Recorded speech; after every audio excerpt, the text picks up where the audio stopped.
ನಮಸ್ಕಾರ ವೀಕ್ಷಕರೇ, ಗ್ಯಾರಂಟಿ ಸ್ಪೆಷಲ್ಗೆ ಸ್ವಾಗತ. ನಾನು ಕಾರ್ತಿಕ. ಇರಾನ್ಗೆ ಸದ್ದಾಂ ನೆನಪಿಸಿದ್ದೇಕೆ ಟ್ರಂಪ್? ಇರಾನ್ ಅಧ್ಯಕ್ಷ ಖಮೇನಿ ಮೋಸ್ಟ್ ವಾಂಟೆಡ್, ಶರಣಾದ್ರೆ ಬಚಾವ್. ಅವರನ್ನೆಲ್ಲ ಕೊಂದಂತೆ ಅಧ್ಯಕ್ಷನನ್ನು ಬೇಟೆಯಾಡುತ್ತಾ ಇಸ್ರೇಲ್. ಲೈವ್ನಲ್ಲೇ ಕ್ಷಿಪಣಿ ದಾಳಿ, Israel attack, news anchor shock. ಇದೇ ಈ ಹೊತ್ತಿನ ವಿಶೇಷ. Trump warning.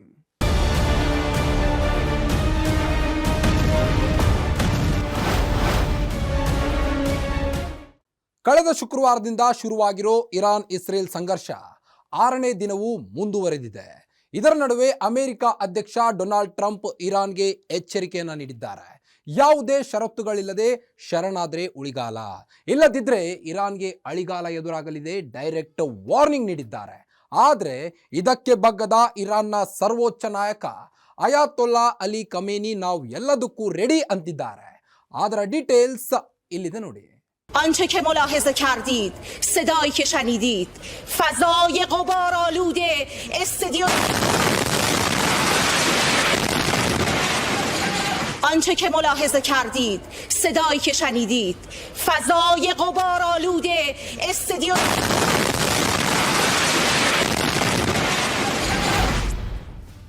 ನ್ಯೂಸ್ ಪ್ರಸಾರವಾಗ್ತಿದ್ದಾಗಲೇ ಕಟ್ಟಡಕ್ಕೆ ಅಪ್ಪಳಿಸಿದ ಕ್ಷಿಪಣಿ ದಾಳಿಯಿಂದ ಭಯಭೀತರಾಗಿ ಎದ್ದು ಹೋದ ನ್ಯೂಸ್ ಆಂಕರ್. ಕ್ಷಿಪಣಿ ದಾಳಿ ತೀವ್ರತೆಗೆ ಕಟ್ಟಡದ ತುಂಬ ಆವರಿಸಿದ ಹೊಗೆ.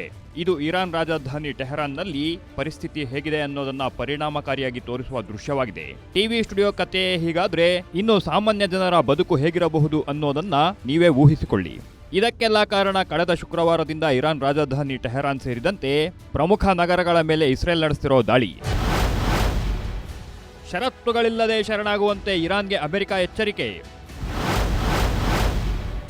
ಅಯಾತೊಲ್ಲಾ ಅಲಿ ಖಮೇನಿ ಇರೋ ಸ್ಥಳ ಗೊತ್ತೆಂದ ಟ್ರಂಪ್. ಇಸ್ರೇಲ್ ಮೇಲೆ ದಾಳಿ ಮಾಡೋ ಉದ್ದೇಶದಿಂದ ಇರಾನ್ ಅಣ್ವಸ್ತ್ರ ತಯಾರಿಕೆಯಲ್ಲಿ ತೊಡಗಿದೆ. ಇಷ್ಟು ದಿನ ತಲೆಮಾಸಿದ ಹಮಾಸ್, ಹಿಜ್ಬುಲ್ಲಾ ಉಗ್ರರ ಮೂಲಕ ತನ್ನ ದೇಶದ ಮೇಲೆ ಇರಾನ್ ಪರೋಕ್ಷ ಯುದ್ಧದಲ್ಲಿ ತೊಡಗಿಸಿಕೊಂಡಿತ್ತು. ಈಗ ಉಗ್ರರ ಬೆನ್ನು ಮೂಳೆ ಮುರಿದ ಕಾರಣ ಇರಾನ್ ಅಣ್ವಸ್ತ್ರ ಬಳಸಿ ಯುದ್ಧಕ್ಕೆ ಸಿದ್ಧತೆ ಮಾಡಿಕೊಂಡಿದೆ ಅಂತ ಇಸ್ರೇಲ್ ಆರೋಪಿಸಿತ್ತು. ಯಾವುದೇ ಕಾರಣಕ್ಕೂ ಇರಾನ್ ಅಣ್ವಸ್ತ್ರ ಅಭಿವೃದ್ಧಿಪಡಿಸಲು ಬಿಡಬಾರದು ಅಂತ ಇಸ್ರೇಲ್ ದಾಳಿಯನ್ನ ಆರಂಭಿಸಿತ್ತು. ಕಳೆದ ಶುಕ್ರವಾರ ಆಪರೇಷನ್ ರೈಸಿಂಗ್ ಲಯನ್ ಆರಂಭಿಸಿತ್ತು. ಈ ಕಾರ್ಯಾಚರಣೆ ಆರಂಭವಾದ ಬಳಿಕ ಇಸ್ರೇಲ್ ಇರಾನ್ ನಡುವಿನ ಸಂಘರ್ಷ ತಾರಕಕ್ಕೆ.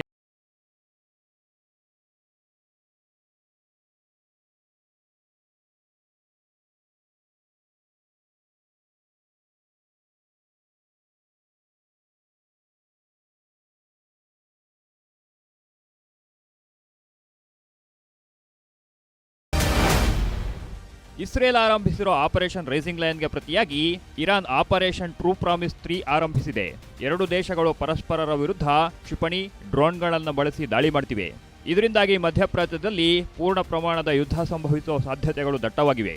ಇದರ ನಡುವೆ ಈ ಸಂಘರ್ಷಕ್ಕೆ ಅಮೆರಿಕ ಅಧ್ಯಕ್ಷ ಡೊನಾಲ್ಡ್ ಟ್ರಂಪ್ ಎಂಟ್ರಿ ಕೊಟ್ಟಿದ್ದಾರೆ. ಪೂರ್ಣ ಪ್ರಮಾಣದ ಯುದ್ಧ ನಡೆದ್ರೆ ಇರಾನ್ಗೆ ಸೋಲು ಕಟ್ಟಿಟ್ಟ ಬುತ್ತಿ. ಹೀಗಾಗಿ ಯುದ್ಧ ಮಾಡದೆ ಶರಣಾಗುವಂತೆ ವಾರ್ನಿಂಗ್ ಕೊಟ್ಟಿದ್ದಾರೆ. ಜೊತೆಗೆ ಯಾವುದೇ ಷರತ್ತುಗಳಿಲ್ಲದೆ ಶರಣಾಗಲು ಆಗ್ರಹಿಸಿದ್ದಾರೆ. ಅಲ್ಲದೆ ಇರಾನ್ ಸರ್ವೋಚ್ಚ ನಾಯಕ ಜೀವಭಯದಿಂದ ಭೂಗತರಾಗಿದ್ರೇನಂತೆ. ಆತ ಎಲ್ಲಿದ್ದಾನೆ ಅನ್ನೋದು ಅಮೆರಿಕ ಮತ್ತು ಇಸ್ರೇಲ್ಗೆ ಗೊತ್ತು. ಅಡಗುತಾಣಕ್ಕೆ ನುಗ್ಗಿ ಅಯಾತುಲ್ಲಾ ಅಲಿ ಖಮೇನಿ ಹತ್ಯೆ ಮಾಡೋದು ಗೊತ್ತು ಅಂತ ಬೆದರಿಕೆ ಹಾಕಿದ್ದಾರೆ.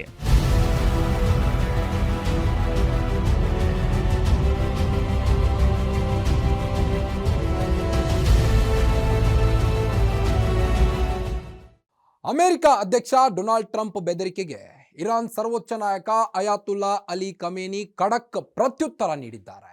ಅಲ್ಲದೆ ಇಸ್ರೇಲ್ ಅನ್ನೋ ದೇಶವನ್ನ ಸಂಪೂರ್ಣ ನಿರ್ನಾಮ ಮಾಡುವವರೆಗೆ ನನಗೆ ನೆಮ್ಮದಿ ಇಲ್ಲ, ಯಹೂದಿಗಳಿಗೆ ಕರುಣೆ ತೋರಿಸೋ ಪ್ರಶ್ನೆಯೇ ಇಲ್ಲ ಅಂತಿದ್ದಾರೆ. ಅಲ್ಲದೆ ಒಂದೇ ದಿನ 3 ಬಾರಿ 3 ವಿವಿಧ ಭಾಷೆಗಳಲ್ಲಿ ಇಸ್ರೇಲ್ಗೆ ಎಚ್ಚರಿಕೆಯನ್ನು ನೀಡಿದ್ದಾರೆ. ಅಮೆರಿಕದ ಗೊಡ್ಡು ಬೆದರಿಕೆಗೆ ಹೆದರಲ್ಲ ಎಂದ ಖಮೇನಿ. ಒಂದು ದಿನ 3 ಭಾಷೆ, ಎಕ್ಸ್ನಲ್ಲಿ ಖಮೇನಿ ಎಚ್ಚರಿಕೆ ಪೋಸ್ಟ್.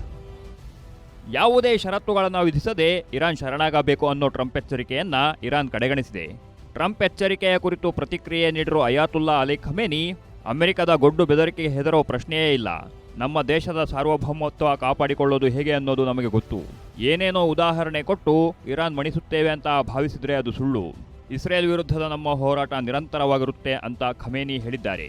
ಅಲ್ಲದೆ ಒಂದೇ ದಿನ ಎಕ್ಸ್ನಲ್ಲಿ 3 ಭಾಷೆಗಳಲ್ಲಿ ಅಯಾತುಲ್ಲಾ ಅಲಿ ಖಮೇನಿ ಪೋಸ್ಟ್ ಮಾಡಿದ್ದಾರೆ. ಇಂಗ್ಲಿಷ್, ಪರ್ಷಿಯನ್, ಹೀಬ್ರೂ ಭಾಷೆಗಳಲ್ಲಿ ಪೋಸ್ಟ್ ಮಾಡಿರುವ ಖಮೇನಿ ಯಹೂದಿ ಉಗ್ರರಿಗೆ ಪಾಠ ಕಲಿಸುವವರೆಗೂ ವಿರಮಿಸಲ್ಲ, ಯಹೂದಿಗಳಿಗೆ ಕರುಣೆ ತೋರಿಸುವ ಪ್ರಶ್ನೆಯೇ ಇಲ್ಲ ಅಂತ ಹೇಳಿದ್ದಾರೆ. ಇಸ್ರೇಲ್ ಇರಾನ್ ಸಂಘರ್ಷಕ್ಕೆ ಎಂಟ್ರಿ ಕೊಡದಂತೆ ಎಚ್ಚರಿಕೆ. ಅಮೆರಿಕ ಎಂಟ್ರಿ ಕೊಟ್ಟರೆ ತಕ್ಕ ಪ್ರತ್ಯುತ್ತರ ಎಂದ ಖಮೇನಿ. ಇಸ್ರೇಲ್ ವಿರುದ್ಧ ನಡೆಸಿರೋ ದಾಳಿಗಳನ್ನು ನಿಲ್ಲಿಸಿ ಶರಣಾಗುವಂತೆ ಇರಾನ್ಗೆ ಅಮೆರಿಕ ಅಧ್ಯಕ್ಷ ಡೊನಾಲ್ಡ್ ಟ್ರಂಪ್ ವಾರ್ನಿಂಗ್ ಕೊಟ್ಟಿದ್ರು. ಡೊನಾಲ್ಡ್ ಟ್ರಂಪ್ ಹೀಗೆ ವಾರ್ನಿಂಗ್ ಕೊಡ್ತಿದ್ದಂತೆ ಇಸ್ರೇಲ್ ಇರಾನ್ ಸಂಘರ್ಷಕ್ಕೆ ಅಮೆರಿಕ ಎಂಟ್ರಿ ಕೊಡೋದು ಗ್ಯಾರಂಟಿ ಅನ್ನೋ ಪರಿಸ್ಥಿತಿ ಸೃಷ್ಟಿಯಾಗಿದೆ. ಸಂಘರ್ಷಕ್ಕೆ ಅಮೆರಿಕ ಎಂಟ್ರಿ ಕೊಡೋದು ಪಕ್ಕಾ ಆಗ್ತಿದ್ದಂತೆ ಅಮೆರಿಕಕ್ಕೆ ಇರಾನ್ ಎಚ್ಚರಿಕೆ ನೀಡಿದೆ. ಒಂದು ವೇಳೆ ಇಸ್ರೇಲ್ ಇರಾನ್ ಸಂಘರ್ಷಕ್ಕೆ ಅಮೆರಿಕ ಎಂಟ್ರಿ ಕೊಟ್ಟರೆ ಮಧ್ಯಪ್ರಾಚ್ಯದಲ್ಲಿರೋ ಅಮೆರಿಕದ ಸೇನಾ ನೆಲೆಗಳ ಮೇಲೆ ದಾಳಿ ಮಾಡ್ತೀವಿ ಅಂತ ಇರಾನ್ ಸರ್ವೋಚ್ಚ ನಾಯಕ ಅಯಾತುಲ್ಲಾ ಅಲಿ ಖಮೇನಿ ಎಚ್ಚರಿಕೆ ನೀಡಿದ್ದಾರೆ. ಮಧ್ಯಪ್ರಾಚ್ಯದ ಇರಾಕ್, ಸಿರಿಯಾ ಸೇರಿ ಹಲವು ದೇಶಗಳಲ್ಲಿ ಅಮೆರಿಕ ಸೇನಾ ನೆಲೆಗಳನ್ನು ಹೊಂದಿದೆ. ಇವುಗಳ ಮೇಲೆ ದಾಳಿ ಮಾಡಿ ಅಮೆರಿಕಕ್ಕೆ ಪಾಠ ಕಲಿಸಲು ಇರಾನ್ ಸಿದ್ಧತೆ ನಡೆಸಿದೆ ಅಂತ ಗೊತ್ತಾಗಿದೆ.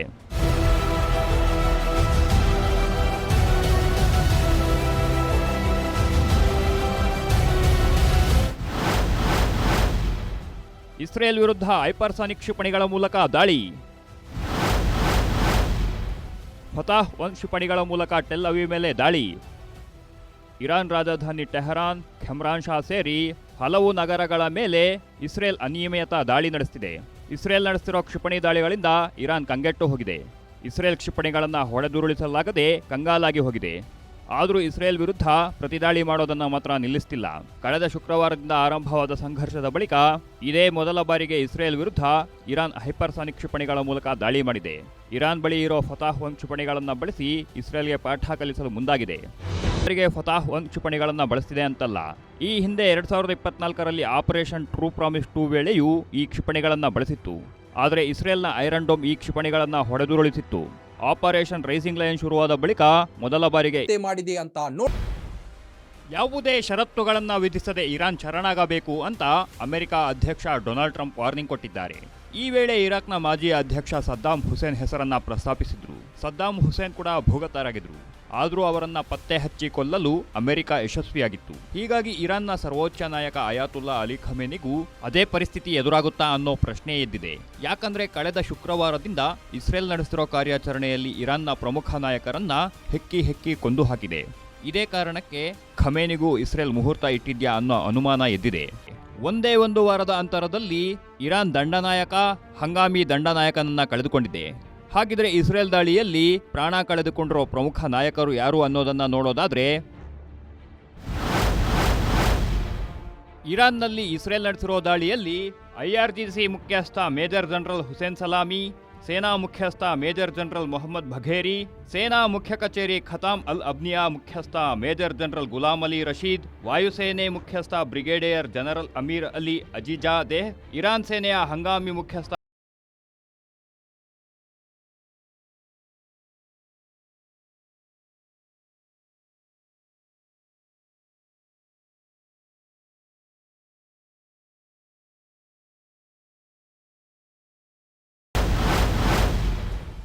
ಬಂಕರ್ ಸೇರಿದ್ರು ಅಯಾತುಲ್ಲಾ ಅಲಿ ಖಮೇನಿಗೆ ಜೀವಭಯ. ಬಂಕರ್ಗಳನ್ನು ಭೇದಿಸುತ್ತಿವೆ ಇಸ್ರೇಲ್ನ ಕ್ಷಿಪಣಿ, ಡ್ರೋನ್ಗಳು. ಹಮಾಸ್ ಉಗ್ರರ ನಾಯಕರಾಗಿದ್ದ ಯಾಹ್ಯಾ ಸಿನ್ವರ್, ಮೊಹಮ್ಮದ್ ಸಿನ್ವರ್, ಹಿಜ್ಬುಲ್ಲಾ ಮುಖ್ಯಸ್ಥ ಹಸನ್ ನಸ್ರಲ್ಲಾ ಸೇರಿ ಹಲವರನ್ನ ಇಸ್ರೇಲ್ ಹೆಕ್ಕಿ ಕೊಂದಿತ್ತು. ಅದರಲ್ಲೂ ಹಿಜ್ಬುಲ್ಲಾ ನಾಯಕ ಹಸನ್ ನಸ್ರಲ್ಲಾ ಬಂಕರ್ನಲ್ಲಿ ಅಡಗಿದ್ದ. ತಳಮಟ್ಟದಿಂದ 4 ಅಂತಸ್ತಿನ ಬಂಕರ್ನಲ್ಲಿ ಅಡಗಿಕೊಂಡಿದ್ದ. ಬಂಕರ್ನಲ್ಲಿ ಅಡಗಿದ್ರು ಹಸನ್ ನಸ್ರಲ್ಲಾನನ್ನ ಒಂದೇ ಒಂದು ಕ್ಷಿಪಣಿ ಬಳಸಿ ಇಸ್ರೇಲ್ ಉಡೀಸ್ ಮಾಡಿತ್ತು. ಬಂಕರ್ಗಳನ್ನು ಅಭೇದಿಸಲು ಇಸ್ರೇಲ್ ಕ್ಷಿಪಣಿ ಮತ್ತು ಡ್ರೋನ್ಗಳು ಯಶಸ್ವಿಯಾಗಿದೆ.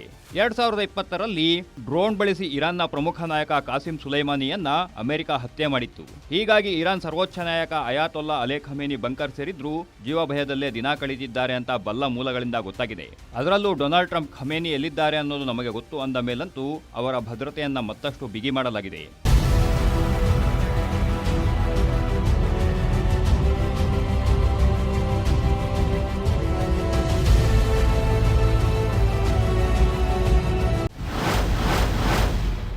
ಅಮೆರಿಕ ಎಂಟ್ರಿ ಕೊಟ್ಟರೆ ರಷ್ಯಾ ರಂಗಪ್ರವೇಶ ಮಾಡುತ್ತಾ? ಮಧ್ಯಪ್ರಾಚ್ಯ ಸಂಘರ್ಷ ಜಾಗತಿಕ ಯುದ್ಧಕ್ಕೆ ನಾಂದಿ ಹಾಡುತ್ತಾ? ಇಸ್ರೇಲ್ ವಿರುದ್ಧ ಇರಾನ್ ದಾಳಿಗಳನ್ನು ನಿಲ್ಲಿಸದೇ ಹೋದ್ರೆ ಸಂಘರ್ಷಕ್ಕೆ ಇಸ್ರೇಲ್ ಮಿತ್ರ ರಾಷ್ಟ್ರ ಅಮೆರಿಕ ಎಂಟ್ರಿ ಕೊಡೋ ಸಾಧ್ಯತೆಗಳು ಕಂಡುಬರ್ತಿವೆ. ಮಧ್ಯಪ್ರಾಚ್ಯ ಸಂಘರ್ಷಕ್ಕೆ ಅಮೆರಿಕ ಎಂಟ್ರಿ ಕೊಟ್ರೆ ಇರಾನ್ ಮಿತ್ರ ದೇಶವಾಗಿರೋ ರಷ್ಯಾ ರಂಗಪ್ರವೇಶ ಮಾಡುತ್ತಾ ಅನ್ನೋ ಪ್ರಶ್ನೆ ಈಗ ಎದುರಾಗಿದೆ. ರಷ್ಯಾ ಹಿಂದಿನಿಂದಲೂ ಇರಾನ್ ಜೊತೆ ಉತ್ತಮ ಸಂಬಂಧ ಹೊಂದಿದೆ. ಉಕ್ರೇನ್ ವಿರುದ್ಧದ ಯುದ್ಧದಲ್ಲಿ ಇರಾನ್ ನಿರ್ಮಿತ ಡ್ರೋನ್ಗಳನ್ನು ಬಳಸಿದೆ. ಜೊತೆಗೆ ಇರಾನ್ಗೆ ಕ್ಷಿಪಣಿಗಳನ್ನು ಪೂರೈಕೆ ಮಾಡ್ತಿದೆ. ಹೀಗಾಗಿ ಅಮೆರಿಕ ಎಂಟ್ರಿ ಕೊಟ್ರೆ ರಷ್ಯಾ ಕೂಡ ಯುದ್ಧಕ್ಕೆ ನಿಲ್ಲುತ್ತಾ ಅನ್ನೋ ಪ್ರಶ್ನೆ ಈಗ ಎದ್ದಿದೆ. ಒಂದು ವೇಳೆ ಎರಡೂ ರಾಷ್ಟ್ರಗಳು ಮಧ್ಯಪ್ರಾಚ್ಯ ಸಂಘರ್ಷಕ್ಕೆ ಎಂಟ್ರಿ ಕೊಟ್ರೆ ಮತ್ತೊಂದು ಶೀತಲ ಸಮರ ನಡೆಯೋ ಸಾಧ್ಯತೆಗಳನ್ನ ತಳ್ಳಿ ಹಾಕುವಂತಿಲ್ಲ. ಜೊತೆಗೆ ಮಧ್ಯಪ್ರಾಚ್ಯದ ಸಂಘರ್ಷ ಜಾಗತಿಕ ಯುದ್ಧಕ್ಕೆ ನಾಂದಿ ಹಾಡಿದ್ರೂ ಯಾರೂ ಅಚ್ಚರಿ ಪಡುವಂತಿಲ್ಲ ಅಂತ ಮಧ್ಯಪ್ರಾಚ್ಯದ ಕುರಿತು ಅಧ್ಯಯನ ನಡೆಸಿರುವ ವಿಶ್ಲೇಷಕರು ಹೇಳಿದ್ದಾರೆ. ಇಸ್ರೇಲ್ ಆಪರೇಷನ್ ರೈಸಿಂಗ್ ಲಯನ್ ಆರಂಭಿಸಿ 6 ದಿನಗಳು ಕಳೆದು ಹೋಗಿವೆ. ಶುಕ್ರವಾರದಿಂದ ಇಸ್ರೇಲ್ ಕಾರ್ಯಾಚರಣೆ ನಡೆಸಿದೆ. ಈ 6 ದಿನಗಳಲ್ಲಿ ಇರಾನ್ನಲ್ಲಿ ಸುಮಾರು 600 ಜನ ಬಲಿಯಾಗಿದ್ದಾರೆ ಅಂತ ಅಮೆರಿಕದ ಮಾನವ ಹಕ್ಕುಗಳ ಸಂಸ್ಥೆ ಹೇಳಿದೆ. ಇಸ್ರೇಲ್ ಮೇಲೆ ಇರಾನ್ ಕೂಡ ದಾಳಿ ನಡೆಸಿದೆ. ಆದರೆ ಇರಾನ್ ದಾಳಿಯಿಂದ ಇಸ್ರೇಲ್ ಬಹುತೇಕ ಸೇಫ್ ಆಗಿದೆ. ಇರಾನ್ ನಡೆಸಿರೋ ದಾಳಿಯಿಂದ ಇಸ್ರೇಲ್ನಲ್ಲಿ ಕೇವಲ 24 ಮಂದಿ ಪ್ರಾಣ ಕಳೆದುಕೊಂಡಿದ್ದಾರೆ. ಇದು ಐರನ್ ಡೋಮ್ ಉತ್ತಮವಾಗಿ ಕೆಲಸ ಮಾಡ್ತಿದೆ ಅನ್ನೋದಕ್ಕೆ ಸಾಕ್ಷಿಯಾಗಿದೆ. ಇಸ್ರೇಲ್ ಇರಾನ್ ಸಂಘರ್ಷದಲ್ಲಿ ಇರಾನ್ಗೆ ಹೆಚ್ಚು ಹಾನಿಯಾಗಿದೆ. ಇಸ್ರೇಲ್ ಈ ಪರಿಯಾಗಿ ದಾಳಿ ಮಾಡಬಹುದು ಅಂತ ಇರಾನ್ ಊಹಿಸಿರಲಿಲ್ಲ. ಕೇವಲ 6 ದಿನದಲ್ಲಿ ಇರಾನ್ ಸೇನೆಯ ಪ್ರಮುಖ ನಾಯಕರನ್ನ ಹತ್ಯೆ ಮಾಡಲಾಗಿದೆ. ಇರಾನ್ ಸೇನೆಯನ್ನ ಮುನ್ನಡೆಸೋರೇ ಇಲ್ಲವಾಗಿದ್ದಾರೆ. ಇಸ್ರೇಲ್ ವಿರುದ್ಧ ಕ್ಷಿಪಣಿ ದಾಳಿಗಳನ್ನು ನಡೆಸಿದ್ರೂ ಅದು ಅಷ್ಟು ಪರಿಣಾಮಕಾರಿಯಾಗಿಲ್ಲ.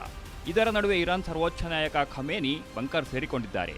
ಇದೆಲ್ಲವನ್ನ ನೋಡ್ತಿದ್ರೆ ಹಮಾಸ್ ಹಿಜ್ಬುಲ್ಲಾ ಉಗ್ರರನ್ನ ಹೇಗೆ ಸಂಪೂರ್ಣ ನಿರ್ನಾಮ ಮಾಡಿತೋ ಅದೇ ರೀತಿ ಇರಾನ್ ನಾಯಕರನ್ನ ಸಹ ಇಸ್ರೇಲ್ ನಿರ್ನಾಮ ಮಾಡುತ್ತಾ ಅನ್ನೋ ಪ್ರಶ್ನೆಗೆ ಸದ್ಯಕ್ಕೆ ಯಾವುದೇ ಉತ್ತರ ಇಲ್ಲ.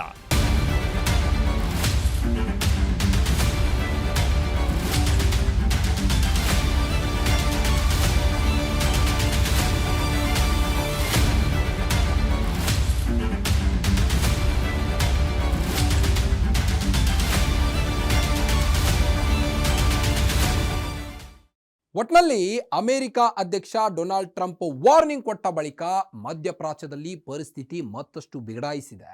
ಇರಾನ್ ಸರ್ವೋಚ್ಚ ನಾಯಕ ಅಯಾತುಲ್ಲಾ ಅಲಿ ಖಮೇನಿಗೆ ನೇರ ವಾರ್ನಿಂಗ್ ಕೊಟ್ಟಿದ್ದಾರೆ. ಇದಕ್ಕೆ ತಿರುಗೇಟು ನೀಡಿರೋ ಖಮೇನಿ ಅಮೆರಿಕದ ಗೊಡ್ಡು ಬೆದರಿಕೆಗೆ ಬಗ್ಗಲ್ಲ ಅಂತಿದ್ದಾರೆ. ಇದು ಪರಿಸ್ಥಿತಿ ಮತ್ತಷ್ಟು ವಿಕೋಪಕ್ಕೆ ಹೋಗುವಂತೆ ಮಾಡಿದ್ದಾರೆ ಅಲ್ಲದೆ ಮಧ್ಯಪ್ರಾಚ್ಯದ ಸಂಘರ್ಷ ಜಾಗತಿಕ ಯುದ್ಧಕ್ಕೆ ನಾಂದಿ ಹಾಡುತ್ತಾ ಅನ್ನೋ ಪ್ರಶ್ನೆ ಈಗ ಹುಟ್ಟಿಕೊಂಡಿದೆ. ಇದಾಗಿತ್ತು ಈ ಹೊತ್ತಿನ ವಿಶೇಷ. ನೋಡ್ತಾ ಇರಿ ಗ್ಯಾರಂಟಿ ನ್ಯೂಸ್. ಸುದ್ದಿ ಖಚಿತ, ನ್ಯಾಯ ನಿಶ್ಚಿತ.